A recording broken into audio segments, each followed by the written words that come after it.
ஹர ஹர சங்கர ஜய ஜய சங்கர ஹர ஹர சங்கர ஜய ஜய. பசு ஏதாவது விஷத்தன்மை உடைய தாவரத்தை அல்லது உணவை அருந்தி அதிலிருந்து கிடைக்கும் பாலை அருந்தினால் நமக்கு அந்த விஷத்தன்மை வருமா என்று சோதித்து பார்த்ததில் விஞ்ஞானிகள் அதிர்ந்து போனார்கள். 90 நாட்கள் பசுவுக்கு தினமும் விஷம் கலந்த தாவரத்தை கொடுத்துவிட்டு அதன் பாலை ஆராய்ந்து பார்த்தார்கள். விஷத்திற்கான எந்த தடயமும் அந்த பாலில் இல்லை. சரி, அந்த விஷம் எங்குதான் போகிறது என்று ஆராய்ந்தபோது ஆச்சரியம் அடைந்தார்கள். ஆழகால விஷத்தை உண்ட பரமசிவன் உலகை காக்க அந்த விஷத்தை தன் கழுத்திலேயே தங்க வைத்தான் என்பது வரலாறு. அதே போல பசுவும் விஷத்தை தன் கழுத்திலேயே தங்க வைத்திருக்கிறதாம்.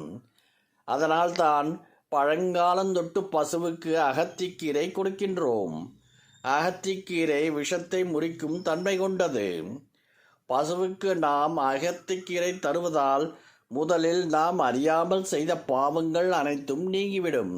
கோமாதா என்று போற்றப்படும் பசுவிற்கு அகத்திக்கீரை தருவதால் முதலில் அறியாமல் செய்த பாவங்கள் அனைத்தும் நீங்கிவிடும். பெரும் தவறுகளால் உண்டாகும் பிரம்மஹத்தி தோஷங்கள் விலகிவிடும்.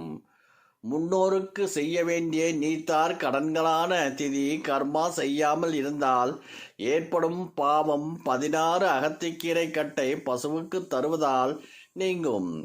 மேலும் பித்ரு தோஷங்களும் நீங்கும். பசுவை ஒரு முறை பிரதட்சணம் செய்வதால் பூலோகம் முழுவதும் பிரதட்சணம் செய்த புண்ணியம் கிடைக்கும். பிரம்மா விஷ்ணு முதலான அனைத்து தெய்வங்களையும் பூஜித்த புண்ணிய பலன் நமக்கு கிடைக்கும். பசுவிற்கு புல் கொடுத்தாலும் பசுவின் கழுத்து பகுதியை சொரிந்து கொடுத்தாலும் நம்மை பிடித்த தீராத பாவங்கள் விலகும்.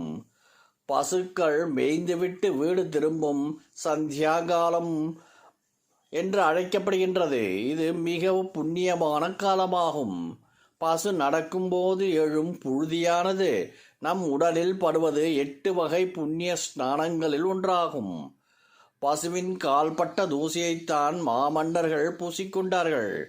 மா என்று பசு கத்தும் ஓசை அப்பகுதிக்கு மங்களத்தை தருகிறது.